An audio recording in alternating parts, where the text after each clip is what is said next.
Nick, Hard Rockstar Series, Book 2. Written by Jade Allen.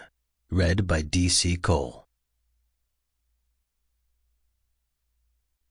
Chapter 1.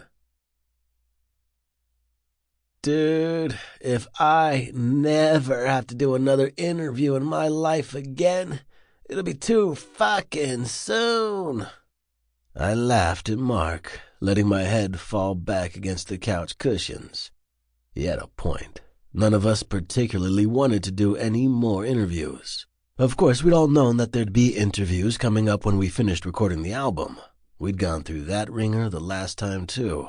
But ever since Alex lit up the news with his part of shutting down a major drug syndicate a few months ago, suddenly, Molly Riot was golden. So of course, when the album started wrapping up, the phones began ringing off the hook.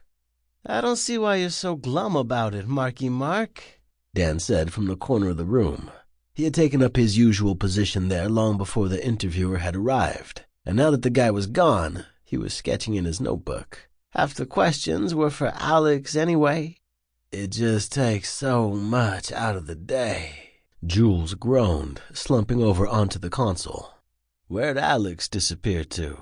I looked at the time on my phone. "We got another one of these in like 20 minutes. The label, of course, wanted to maximize the exposure we were getting from Alex's big adventure. He got most of the attention for the fact that he had basically gotten abducted in the line of leading the cops to the big man in charge. "He's talking to Mary," Jules said, halfway rolling his eyes.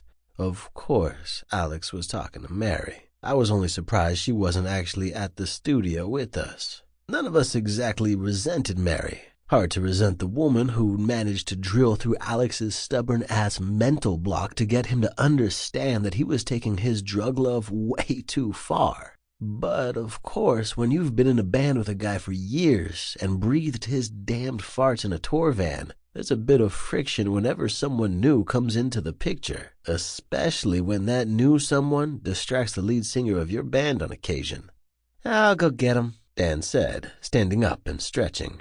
He wandered out of the control room, headed for the little courtyard outside where we usually took any calls. It was the most private place in the studio complex, even more than the bathroom. "You ever talk to that Bianca chick after last week?" I yawned, turning my head to look at Mark. I shrugged. "She texted me like 20 fucking times, man." I shook my head. "I played along for a day or so, but Christ." "Don't worry, Nicky," Alex said, coming into the room fast on Dan's heels. Sample complete. Ready to continue?